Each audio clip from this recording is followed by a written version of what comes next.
Hi, എല്ലാവർക്കും competitive ക്രാക്കറിലേക്ക് സ്വാഗതം. ഞാൻ രേവതി വിജയൻ.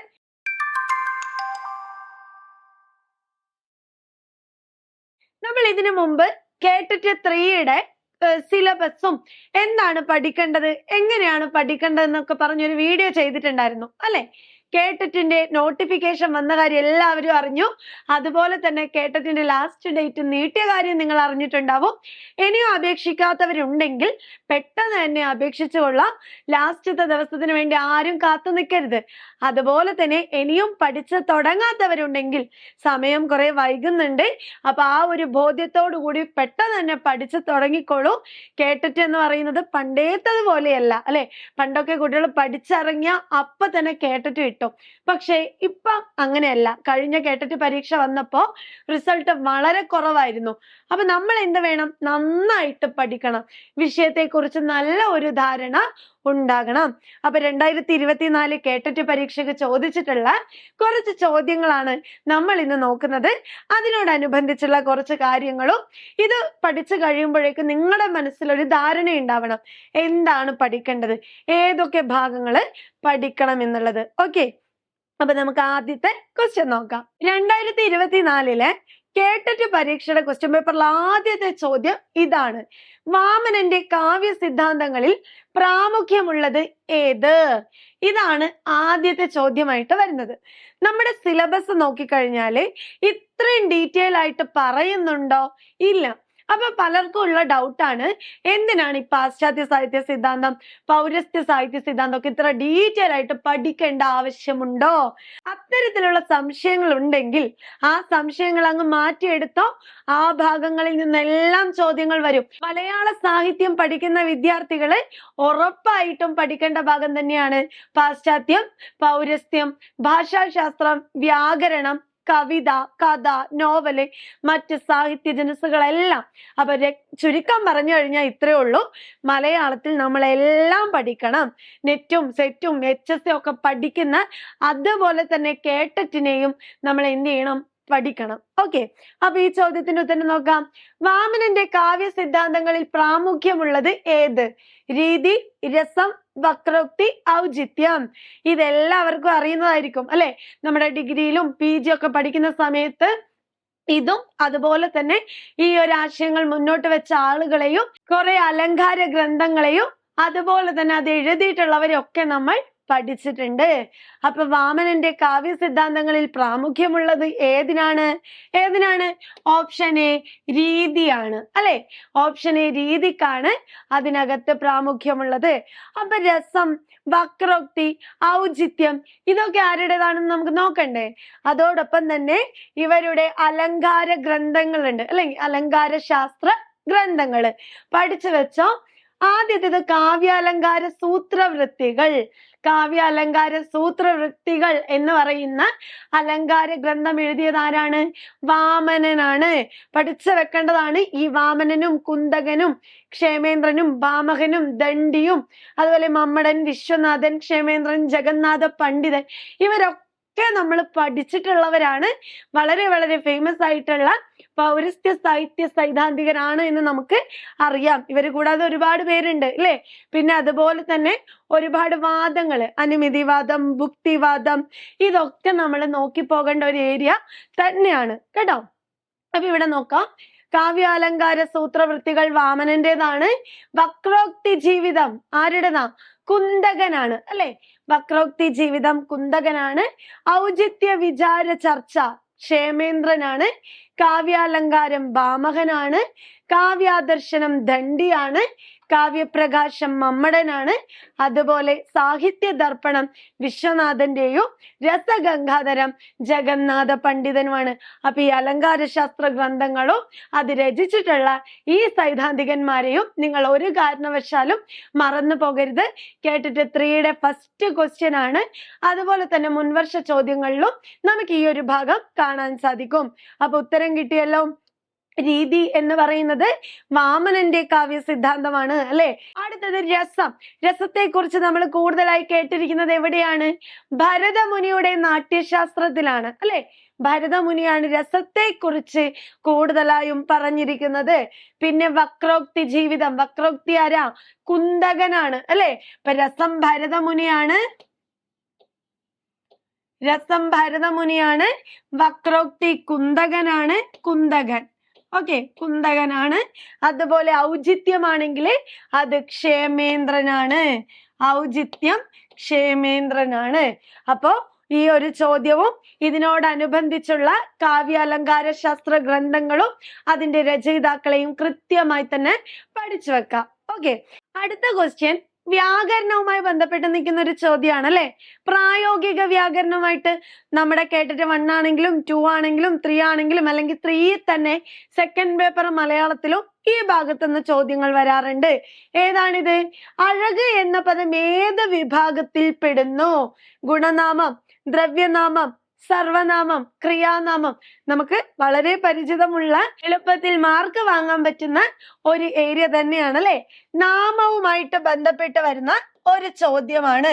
അഴക് എന്ന് പറയുമ്പോൾ തന്നെ അത് എന്താണ്? ഗുണനാമമാണ് അല്ലെ. അഴക് എന്ന് പറയുന്നത് ഒരു പ്രത്യേക ഗുണത്തെ സൂചിപ്പിക്കുന്ന നാമമാണ് ഗുണനാമം എന്ന് നമുക്കറിയാം. അപ്പൊ നാമം എന്ന് പറഞ്ഞാൽ എന്താ? നാമം എന്ന് പറഞ്ഞാൽ നമ്മൾ പഠിച്ചിട്ടുണ്ട് വ്യക്തിയുടെ പേര്, സ്ഥലത്തിന്റെ പേര്, അങ്ങനെ മാത്രാണോ? അല്ല. നമുക്ക് ചുറ്റുമുള്ള ജീവനുള്ളതും ഇല്ലാത്തതുമായ എല്ലാ വസ്തുക്കളും ഏതിൽ ഉൾപ്പെടും? ഈ നാമത്തില് ഉൾപ്പെടുന്നു. ഈ നാമത്തെ 3 ആയിട്ട് തിരിച്ചിട്ടുണ്ട്. അതാണ് ദ്രവ്യനാമം, ഗുണനാമം, അതുപോലെ തന്നെ ക്രിയാനാമം. അപ്പൊ നാമത്തെ 3 ആയിട്ട് തിരിച്ചു. ദ്രവ്യനാമം, ഗുണനാമം, ക്രിയാനാമം. ദ്രവ്യം എന്ന് പറഞ്ഞ എന്താ? വസ്തുക്കളാണ് അല്ലെ. നമ്മൾ നാമത്തെ പറഞ്ഞതുപോലെ തന്നെ നമുക്ക് പറയാം, നമുക്ക് ചുറ്റുമുള്ള ജീവനുള്ളതും ഇല്ലാത്തതുമായ എല്ലാ വസ്തുക്കളും ഉൾപ്പെടുന്നത് ഈ ദ്രവ്യനാമത്തിലാണ്. എങ്ങനെ? മരമായിക്കോട്ടെ, വള്ളികൾ, പൂക്കളായിക്കോട്ടെ, പൂവ്, രാജു, രാമൻ, സീത, എറണാകുളം തുടങ്ങിയ എല്ലാം വരുന്നത് ദ്രവ്യനാമമാണ്. എന്നാൽ ഒരു വസ്തുവിന്റെ ഗുണത്തെ സൂചിപ്പിക്കുന്നതാണെങ്കിൽ അല്ലെങ്കിൽ ഒരു സവിശേഷ സ്വഭാവത്തെയാണ് സൂചിപ്പിക്കുന്നതെങ്കിൽ അത് ഗുണനാമമായിരിക്കും. ക്രിയാനാമം എന്ന് പറഞ്ഞാലോ ഒരു ക്രിയയിൽ നിന്നുണ്ടാക്കുന്ന നാമം. ഓട്ടം, ചാട്ടം, നടത്തം, പഠിത്തം ഇതൊക്കെ വരുന്നത് ക്രിയാനാമത്തിലായിരിക്കും. പിന്നെ നമ്മൾ നോക്കേണ്ടത് ഈ ഭാഗത്ത് ഈ ദ്രവ്യനാമം എന്ന് പറഞ്ഞു കഴിഞ്ഞാൽ തന്നെ നമ്മൾ പറഞ്ഞു അല്ലെ. എന്താ ദ്രവ്യനാമം? ജീവനുള്ളതും ഇല്ലാത്തതുമായ എല്ലാ വസ്തുക്കളും അതിനകത്തുണ്ട് എന്ന്. നമ്മുടെ ഒരു ക്ലാസ് മുറിയിൽ ഒരുപാട് കുട്ടികൾ ഉണ്ടാവും അല്ലെ. പക്ഷെ എന്ത് ചെയ്യും? പരീക്ഷ എടുക്കുന്ന സമയത്ത് ഇപ്പൊ SLC ഒക്കെ പഠിക്കുന്ന 10ാം ക്ലാസ്സിൽ പഠിക്കുന്ന കുട്ടികളാണെങ്കിൽ അവരെന്ത് ചെയ്യും? നമ്മള് നന്നായിട്ട് പഠിക്കുന്ന കുട്ടികൾ ഒരു ടീം ഉണ്ടാവും. അതുപോലെ കുറച്ച് പഠനത്തിൽ പിന്നോക്കം നിൽക്കുന്ന കുട്ടികൾക്ക് വേണ്ടി ഒരു ടീം ഉണ്ടാവും അല്ലെ. എന്നിട്ട് അവർക്കാണ് നമ്മൾ നൈറ്റ് ക്ലാസ് കൊടുക്കുന്നത്. അതുപോലെ മീഡിയം പഠിക്കുന്ന കുട്ടികളും ഉണ്ടാവും. അപ്പൊ ഇങ്ങനെ ഒരു ക്ലാസ്സിലെ കുട്ടികളെ കുറെ ഗ്രൂപ്പ് ആക്കുന്നത് പോലെ ഈ ജീവനുള്ളതും ഇല്ലാത്തതുമായ എല്ലാ വസ്തുക്കളെയും കൂടി എന്ത് ചെയ്യുന്നു? ഓരോ സെപ്പറേറ്റ് ആയിട്ടുള്ള ഗ്രൂപ്പുകളാക്കാൻ പോവാണ്. അങ്ങനെ ഉണ്ടാക്കുന്ന ഗ്രൂപ്പാണ് ഒന്ന് സംജ്ഞാനാമം. സംജ്ഞാനാമം. സംജ്ഞ എന്ന് പറഞ്ഞാൽ പേര് എന്നാണ് അർത്ഥം. പേര് എന്നാണ് സംജ്ഞയുടെ അർത്ഥം. അപ്പൊ എങ്ങനെ പറയാം? രാമു, രാജു, ഹിമവാൻ, അതുപോലെ സ്ഥലത്തിന്റെ പേര്, കൊച്ചി, എന്താണോ ഇതൊക്കെ വരുന്നത് സംജ്ഞാനാമത്തിലാണ്. രണ്ടാമത്തെ നാമമാണ് സാമാന്യ നാമം അല്ലെങ്കിൽ സമൂഹനാമം എന്ന് അറിയുന്നത്. സാമാന്യം അല്ലെങ്കിൽ സമൂഹം. സാമാന്യം എന്ന് പറഞ്ഞാൽ എന്താ? ഒരു കൂട്ടം അല്ലെ, പൊതുവായിട്ട് പറയുന്ന പേര്. എങ്ങനെ? ഒരു കൂട്ടത്തെ അല്ലെങ്കിൽ ഒരു വിഭാഗത്തെ പറയുന്ന പേരാണ് സമൂഹനാമം അല്ലെങ്കിൽ സാമാന്യനാമം. ഇപ്പൊ നോക്കിയേ, മരങ്ങൾ അതിനകത്ത് ഒരുപാടുണ്ടല്ലോ, മനുഷ്യന്മാർ ഒരുപാടുണ്ടല്ലോ. ഇങ്ങനെ ഒരു കൂട്ടത്തെയാണ് പറയുന്നതെങ്കിൽ അത് സാമാന്യനാമം അല്ലെങ്കിൽ സമൂഹനാമം. മൂന്നാമത്തതാണ് മേയനാമം. മേയനാമം എന്ന് പറഞ്ഞാൽ എന്താ? അളന്നു തിട്ടപ്പെടുത്താൻ കഴിയാത്തതും ജാതി വർഗ ലിംഗ വ്യത്യാസം കുറിക്കാൻ കഴിയാത്തതുമായ പദങ്ങളാണ് മേയനാമം. നമുക്ക് കൃത്യമായിട്ട് അളന്നെടുക്കാൻ പറ്റില്ല. അതുപോലെ ജാതി, വർഗം, ലിംഗം ഇവയൊന്നും വ്യത്യാസത്തെ കുറിക്കാൻ പറ്റില്ല. അപ്പൊ നമ്മുടെ പ്രകൃതിയിലെ എല്ലാ കാര്യങ്ങളും അല്ലെ, പ്രകൃതി പ്രതിഭാസങ്ങളൊക്കെ നമുക്ക് വേണമെങ്കിൽ ഇതിനകത്ത് പറയാം. ആകാശം, മണ്ണ്, വെയില്, ജലം ഇതൊക്കെ വരുന്നത് മേയനാമത്തിലാണ്. ഇനി അതുപോലെ നാലാമത്തതാണ് സർവനാമം.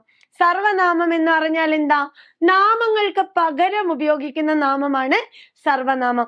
ഒരു കഥ എഴുതുന്ന സമയത്ത് രാജു വന്നു, രാജു പോയി, ഇങ്ങനെ ആ കഥാപാത്രത്തിന്റെ പേര് മാത്രം എടുക്കുന്നതിന് പകരം നമ്മൾ എന്ത് പറയും? അവൻ, അവൾ, അത്, ഞാൻ, ഞങ്ങൾ, നമ്മൾ, നീ ഇതൊക്കെ ഉപയോഗിക്കും അല്ലെ. അപ്പോ ഇങ്ങനെ ഉപയോഗിക്കുന്ന പദങ്ങളാണ് സർവനാമം എന്ന് പറയുന്നത്. നാമത്തിന് പകരം ഉപയോഗിക്കുന്ന നാമം. ഈ സർവനാമത്തെ തന്നെ ഉത്തമ പുരുഷ സർവനാമം, പ്രഥമ പുരുഷ സർവനാമം, അതുപോലെ തന്നെ എന്താ മധ്യമ പുരുഷൻ സർവനാമം എന്നിങ്ങനെ മൂന്നായിട്ട് തിരിച്ചിട്ടുണ്ട്. ഇതിൽ ഉത്തമ പുരുഷൻ എന്ന് പറഞ്ഞാൽ ഞാനാണ്, ഞാൻ, ഞങ്ങൾ, നമ്മൾ, നാം അല്ലെ. മധ്യമൻ എന്ന് പറഞ്ഞാലോ ഇത് കേൾക്കുന്ന ആളായിരിക്കും. നീ, നിങ്ങൾ, താൻ, താങ്കൾ എന്നറിയുന്നത്. അതുപോലെ തന്നെ പ്രഥമ പുരുഷനാണെങ്കിലോ അവൻ, അവൾ, അത്, അവർ ഇങ്ങനെയാണ് നാമത്തെ തിരിച്ചിരിക്കുന്നത്. അപ്പൊ നാമത്തിൽ നിന്ന് വന്ന ഒരു ചെറിയ ക്വസ്റ്റ്യൻ ആണ്, അഴക് എന്ന പദം ഏത് വിഭാഗത്തിൽ പെടുന്നു? അത് ഗുണനാമാണ്. അപ്പൊ ദ്രവ്യനാമം, സർവനാമം, ക്രിയാനാമം ഒക്കെ എന്താന്ന് അറിഞ്ഞിരിക്കണം. അതിന്റെ കൂടെ തന്നെ അറിയേണ്ടതാണ് ഈ മേയനാമം. മേയനാമം വളരെ വളരെ ഇമ്പോർട്ടന്റ് ആണ്. അപ്പൊ 2 ചോദ്യം നമ്മൾ നോക്കി ഇല്ലേ. ഇനി മൂന്നാമത്തെ ക്വസ്റ്റ്യൻ നോക്കി. ഇതും 2024 കേട്ടറ്റ് പരീക്ഷയ്ക്ക് ചോദിച്ചൊരു ചോദ്യം തന്നെയാണ്. എന്താ? സകാരം ഏത് വിഭാഗത്തിൽ ഉൾപ്പെടുന്നു? അധികരം, മധ്യമം, ഊഷ്മാവ്, ഘോഷി ഇതൊക്കെ നമ്മൾ കേട്ടിട്ടുണ്ടല്ലോ. ഇത് എവിടെയാ നമ്മൾ പഠിച്ചിരിക്കുന്നത്? അക്ഷരങ്ങളുടെ വർഗീകരണം അല്ലെ. ഏറ്റവും ബേസായ കാര്യമാണ് അക്ഷരങ്ങളുടെ വർഗീകരണം. നമുക്കറിയാം ഭാഷയുടെ ഏറ്റവും അടിസ്ഥാന ഘടകം വർണ്ണാണ്. വർണ്ണങ്ങൾ കൂടിച്ചേർന്ന അക്ഷരങ്ങൾ ഉണ്ടായി. ഈ അക്ഷരങ്ങളെ തന്നെ സ്വരാക്ഷരങ്ങൾ, വ്യഞ്ജനാക്ഷരങ്ങൾ എന്നിങ്ങനെ 2ആയിട്ട് തിരിച്ചിട്ടുണ്ട് അല്ലെ. ഇതിൽ സ്വരാക്ഷരം എന്ന് പറഞ്ഞാൽ എന്താ? സ്വതന്ത്രമായി ഉച്ചരിക്കുന്നവ സ്വരാക്ഷരമാണ്. എന്നാൽ വ്യഞ്ജനാക്ഷരം എന്ന് പറഞ്ഞാലോ സ്വരത്തിന്റെ സഹായത്താൽ മാത്രം ഉച്ചരിക്കാൻ കഴിയുന്നവയാണ് വ്യഞ്ജനാക്ഷരം. അതൊക്കെ നമുക്കറിയാം അല്ലെ. നമ്മൾ എങ്ങനെയാണ് ഈ വ്യഞ്ജനാക്ഷരങ്ങളെ വർഗീകരിച്ചിരിക്കുന്നതെന്ന് കൃത്യമായിട്ട് അറിയേണ്ടതുണ്ട് അല്ലെ. ഇവിടെ ക മുതൽ നമ്മളൊരു മാ വരെയുള്ള അക്ഷരങ്ങളെയാണ് ആദ്യം എടുക്കുന്നത്. ഇവിടെ കവർഗം, ചവർഗം, അതുപോലെ ടവർഗം, തവർഗം, പവർഗം ഇങ്ങനെയാണ് പറയുന്നത് അല്ലെ. ഇനി ഇതിന്റെ ഉച്ചാരണ സ്ഥാനത്തിനനുസരിച്ച് കണ്ഡ്യം, താലവ്യം ഇങ്ങനെയൊക്കെ തിരിച്ചു വെച്ചിട്ടുണ്ട്. പക്ഷെ നമ്മുടെ ക്വസ്റ്റ്യൻ ആൻസർ ആയിട്ട് നമുക്ക് പഠിക്കാം. ഓക്കെ. അപ്പൊ ഉച്ചാരണത്തിന്റെ ആ ഒരു കട്ടിക്കനുസരിച്ചിട്ട് എന്താ അക്ഷരങ്ങൾക്ക് ഓരോ പേരുകളുണ്ട്. അതായത് ഈ ആദ്യം നിൽക്കുന്ന ഒരു വിഭാഗത്തെ നമുക്ക് എന്ത് പറയാം? ഖരം എന്ന് പറയാം. ഖരശബ്ദങ്ങൾ. രണ്ടാമത്തേതിലേക്ക് നമ്മൾ പോകുമ്പോ ഇവിടെ നമുക്ക് പറയാം അധികരം. എന്താണ് അധികരം? ഒന്നുകൂടി എല്ലാത്തിനും എന്ത് ചെയ്തു? ഒരു കട്ടി കൂടി അല്ലെ. മൂന്നാമത് എത്തുമ്പോഴോ അത് മൃദുവാണ്. നോക്കിക്കേ, മൃദു ഒന്നുകൂടി ഒരു താഴ്ചയിലേക്ക് എത്തി. അപ്പൊ മൃദുവാണ്. ഇനി നാലാമത്തിലേക്ക് എത്തുമ്പോഴോ ഘോഷ ശബ്ദങ്ങളാണ്. എന്താണ്? ഘോഷ ശബ്ദങ്ങളാണ് നാലാമത്തത്. പിന്നെ വരുന്ന ഈ ങ, ഞ, ണ, ന, മ ഇവയൊക്കെ പറയുന്നത് എങ്ങനെയാ? അനുനാസികങ്ങൾ. അപ്പൊ ഇങ്ങനെ അക്ഷരങ്ങളെ എന്ത് ചെയ്തിട്ടുണ്ട്? ഓരോ പേരുകളായിട്ട് ഉച്ചാരണത്തിനനുസരിച്ച് തിരിച്ചു വെച്ചിട്ടുണ്ട്. ഖരം, അധികരം, മൃദുഘോഷം, അനുനാസികം. ഇനി നമ്മൾ ഈ യാ, രാ, ലാവയിലേക്ക് വരികയാണെങ്കിൽ ആദ്യത്തെ 4 അല്ലെ, യാ, രാ, ലാ, വ ഈ 4 കൂട്ടി നമുക്ക് പറയാം എന്താ? മധ്യമങ്ങൾ എന്ന് പറയാം. ഈ 4 മധ്യമങ്ങൾ എന്ന് പറയാം. ഇനി ഈ ഷ, ഷ, സ ഈ 3 ആണെങ്കിൽ നമുക്ക് ഊഷ്മാക്കൾ എന്ന് പറയാം. ഷ, ഷ, സ ഊഷ്മാക്കളാണ്. ഇനി ഇവിടെ കാണുന്ന ഹി, ഹ എന്ന് പറയുന്ന ശബ്ദം ഉണ്ടല്ലോ, ഇതിനെയാണ് ഘോഷി ശബ്ദം എന്ന് പറയുന്നത്. അപ്പൊ ഘോഷ ശബ്ദങ്ങൾ നോക്കാം, അതുപോലെ ഘോഷി എന്ന് പറയുന്ന ശബ്ദവും നോക്കാം. ഇനി അവസാനം വരുന്ന ള, ഴ, റ ഈ 3 ദ്രാവിഡ മധ്യമങ്ങൾ എന്ന് പറയുന്നത്. അപ്പൊ അക്ഷരങ്ങളെ ഇങ്ങനെ കൃത്യമായിട്ട് എന്ത് ചെയ്തിട്ടുണ്ട്, ചിട്ടപ്പെടുത്തിയിട്ടുണ്ട്. അപ്പൊ ഘോഷി ശബ്ദവും ഘോഷ ശബ്ദവും തമ്മിൽ മാറിപ്പോകരുത്. കൃത്യമായിട്ട് അനുനാസികങ്ങളെ പഠിച്ചു വെക്കാം. ഇത് കൃത്യമായി പഠിച്ചാലേ നമുക്ക് ഇതുപോലുള്ള ഒരു ചോദ്യത്തിന് ഉത്തരം എഴുതാൻ പറ്റൂ. സകാരം ഏത് വിഭാഗത്തിൽ ഉൾപ്പെടുന്നു എന്ന് ചോദിച്ചാൽ നമുക്ക് പറയാം ഷ, ഷ, സ എന്നിവ വരുന്നത് ഊഷ്മാവിലാണ്, അല്ലെ? അപ്പൊ ഉത്തരമായിട്ട് വരുന്നത് ഏതാണ്? ഓപ്ഷൻ സി ആണ്. ഓക്കെ, ഇനി നമുക്ക് അടുത്ത ചോദ്യം നോക്കാം. അടുത്ത ക്വസ്റ്റ്യൻ നോക്കിയേ. കുഞ്ചൻ നമ്പ്യാരുടെ തുള്ളൽ കൃതികളിലെ വൃത്തം ഏത്? വൃത്തത്തിൽ നിന്നും ചോദ്യങ്ങൾ വരാറുണ്ട്. ഭാഷാ വൃത്തങ്ങളുണ്ട്, സംസ്കൃത വൃത്തങ്ങളുണ്ട് എന്ന് നമുക്കറിയാം, അല്ലെ? അതിൽ ചോദിച്ചിരിക്കുന്നത് കുഞ്ചൻ നമ്പ്യാരുടെ തുള്ളൽ വൃത്തം. തുള്ളൽ വൃത്തം എന്നറിയപ്പെടുന്നത് ഏതാ? നദോന്നത, മന്ദാക്രാന്ത, തരംഗിണി, വിയോഗിനി. ഏതായിരിക്കാം? നമുക്ക് എല്ലാവർക്കും അറിയാം, ഓപ്ഷൻ സി തരംഗിണിയാണ്, അല്ലെ? തുള്ളൽ വൃത്തം എന്നറിയപ്പെടുന്നത് തരംഗിണിയാണ്. അപ്പൊ ഈ നദോന്നത എന്ന് പറയുന്നത് ഏതിൽ ഉപയോഗിക്കുന്നതാ? വഞ്ചിപ്പാട്ട് വൃത്തം, അല്ലെ? വഞ്ചിപ്പാട്ട് വൃത്തം എന്നറിയപ്പെടുന്നത് ഏതാണ്? നദോന്നതയാണ്. മന്ദാക്രാന്തയാണെങ്കിലോ? മന്ദാക്രാന്ത മപന തതകം 4 ഗം. നമ്മൾ എല്ലാവരും പഠിച്ചിട്ടുണ്ട്. സന്ദേശകാവ്യങ്ങളിൽ ഉപയോഗിക്കുന്ന വൃത്താണ്, അല്ലെ? സന്ദേശകാവ്യങ്ങളിൽ ഉപയോഗിക്കുന്ന വൃത്താണ്. വിയോഗിനിയാണെങ്കിലോ? വിലാപകാവ്യങ്ങളിൽ ഉപയോഗിക്കുന്ന വൃത്തമാണ്, വിലാപകാവ്യങ്ങളിൽ. അപ്പൊ ഒരുപാട് വൃത്തങ്ങളെ കുറിച്ച്, ഒരുപാട് വൃത്തങ്ങളുണ്ട്. അതിൽ കുറെയൊക്കെ നമുക്ക് പഠിക്കാനുണ്ട്. രാമായണ വൃത്തം എന്നറിയപ്പെടുന്നത് ഏതാ? അനുഷ്ടുപ്പാണ്. അതുപോലെ തന്നെ മഞ്ചരി വൃത്തം, ഗാഥാവൃത്തം എന്നറിയപ്പെടുന്നത് മഞ്ചരിയാണ്. അപ്പൊ ഇതൊക്കെ നമുക്ക് ഈ വൃത്തത്തിന്റെ ഭാഗത്തില് നോക്കി പോകേണ്ടതാണ്.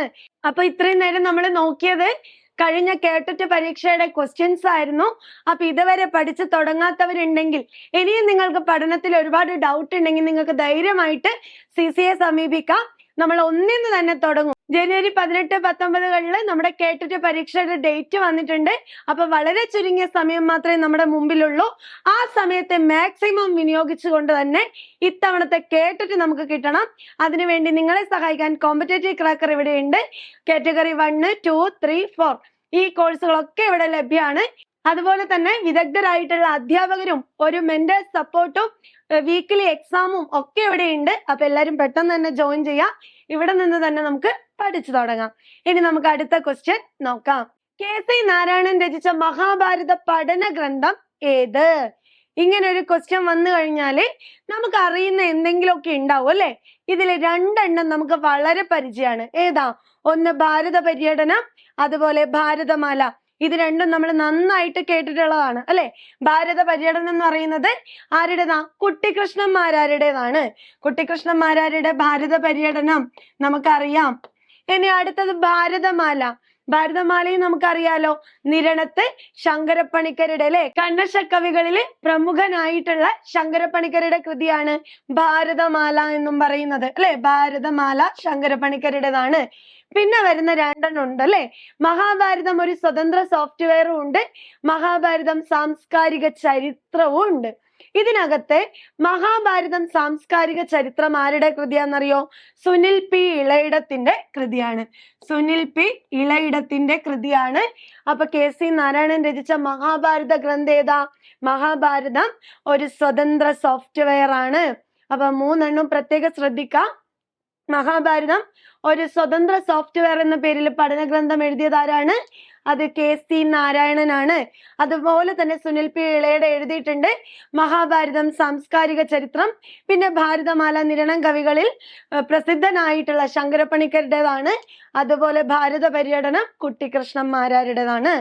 ഓക്കെ, ഇനി അതുപോലെ തന്നെ ചോദ്യം വന്നിട്ടുള്ള മറ്റൊന്നാണ് കഥാപാത്രങ്ങളും കൃതിയും, അല്ലെ? കഥാപാത്രവും കൃതിയും. ഈ കഥാപാത്രവും കൃതിയും അടങ്ങിയ ജോഡി ശരിയല്ലാത്തത് ഏത്? സേതു, കാലം. കാലം എന്ന് പറയുന്ന നോവലിലെ കഥാപാത്രമാണോ സേതു? ഇത് മലയാള വിദ്യാർത്ഥികളെ സംബന്ധിച്ചിടത്തോളം നമുക്ക് അറിയാവുന്ന ഒരു കാര്യമാണ്. ശരിയാണ്, അല്ലെ? MT വാസുദേവൻ നായരുടെ നോവലാണ് എന്ന് നമുക്കറിയാം. രണ്ടാമത്തത് മയ്യഴിപ്പുഴയുടെ തീരങ്ങളിലെ കഥാപാത്രമാണോ ദാസൻ? M മുകുന്ദന്റെ മയ്യഴിപ്പുഴയുടെ തീരങ്ങളിൽ എന്ന കൃതിയിലെ കഥാപാത്രം തന്നെയാണ് ദാസൻ. ഇനി അടുത്ത നോക്കിയേ, അള്ളാപ്പിച്ച മൊല്ലാക്ക. നമുക്ക് എല്ലാവർക്കും അറിയുന്ന വളരെ ഫേമസ് ആയിട്ടുള്ള ഒരു കഥാപാത്രമാണ്. അദ്ദേഹം അറബി പൊന്നിലെ കഥാപാത്രമാണോ? ഒരിക്കലുമല്ല. ഇതെന്താണ്? തെറ്റാണ്. അതുപോലെ അടുത്തത് നോക്കാം. കക്കാടിന്റെ നോവലാണ് ഉഷ്ണമേഖല. അതിലെ കഥാപാത്രമാണ് ശിവൻ. അപ്പൊ ഇവിടെ ആൻസർ ആയിട്ട് വരുന്നത് ഏതാണ്? ഓപ്ഷൻ സി ആണ്. ഓപ്ഷൻ സി അറബിപ്പൊന്നിലെ കഥാപാത്രം അല്ല അള്ള പിച്ച മൊല്ലാക്ക എന്ന് പറയുന്നത്, മറിച്ച് അത് ബഷീറിന്റെ ബാല്യകാല സഖിയിലെ കഥാപാത്രമാണ്.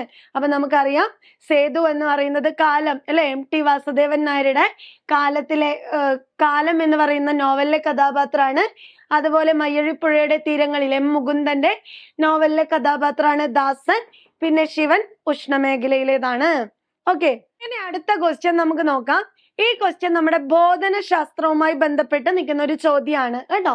നോക്കിയേ, ബുദ്ധിയുടെ പ്രവർത്തനങ്ങൾ വിശകലനം ചെയ്തുകൊണ്ട് 9 തരം ബുദ്ധി സവിശേഷതകൾ കണ്ടെത്തിയത് ആര്? ഇവിടെ നമ്മൾ ബോധനശാസ്ത്രം പഠിക്കുമ്പോൾ നമ്മൾ ഓൾറെഡി സൈക്കോളജി പഠിക്കുന്നുണ്ട്. അപ്പൊ ഇവരെയൊക്കെ നമുക്ക് എന്തായാലും അറിയുന്നവരാണ് അല്ലെ. വൈഗോട്സ്കി ആയിക്കോട്ടെ, അതുപോലെ ഹവാർഡ് ഗാർഡനർ ആയിക്കോട്ടെ, നോം ചോംസ്കി, പാവ്ലോ, ഇവരൊക്കെ വളരെ ഫേമസ് ആയിട്ടുള്ള സൈക്കോളജിസ്റ്റുകളാണ് അല്ലെ.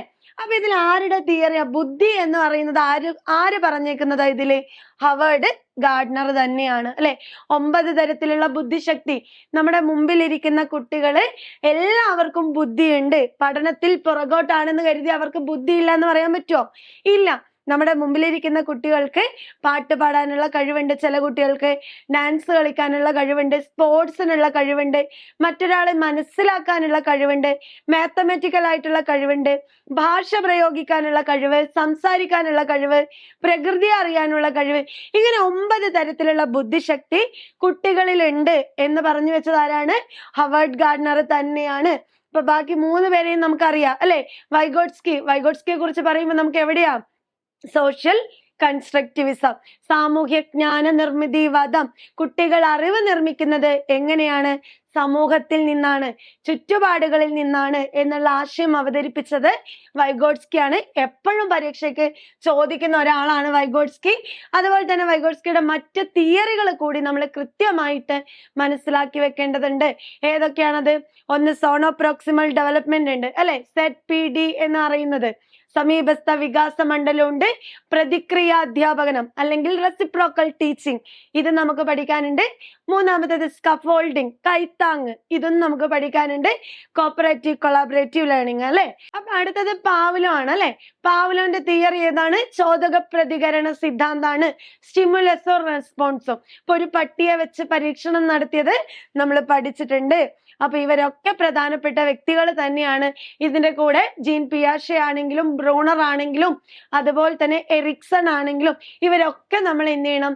നോക്കി പോണം. അപ്പൊ ഇന്നത്തെ ക്ലാസ്സിൽ 6 ക്വസ്റ്റ്യൻസ് ആണ് നമ്മൾ ഡിസ്കസ് ചെയ്തത്. ഈ 6 ഭാഗങ്ങളും വളരെ വളരെ പ്രധാനപ്പെട്ടതാണ്. കൃതികളും എഴുത്തുകാരും ചോദിക്കാറുണ്ട്. അതുപോലെ തന്നെ പെഡഗോജിയുടെ ഭാഗത്തു നിന്നും 30ഓളം ചോദ്യങ്ങൾ നമുക്ക് വരാറുണ്ട്. വ്യാകരണം കൃത്യമായിട്ട് മനസ്സിലാക്കേണ്ട ഒരു ഏരിയ തന്നെയാണ്. അപ്പൊ ഇനിയും പഠിച്ചു തുടങ്ങിയില്ലെങ്കിൽ പെട്ടെന്ന് തന്നെ തുടങ്ങേണ്ട സമയമായി. വളരെ ഡീറ്റെയിൽ ആയിട്ട് മനസ്സിലാക്കി പഠിച്ചാലേ ഇത്തവണത്തെ കേട്ടറ്റ് നമുക്ക് ക്വാളിഫൈ ചെയ്യാൻ പറ്റൂ.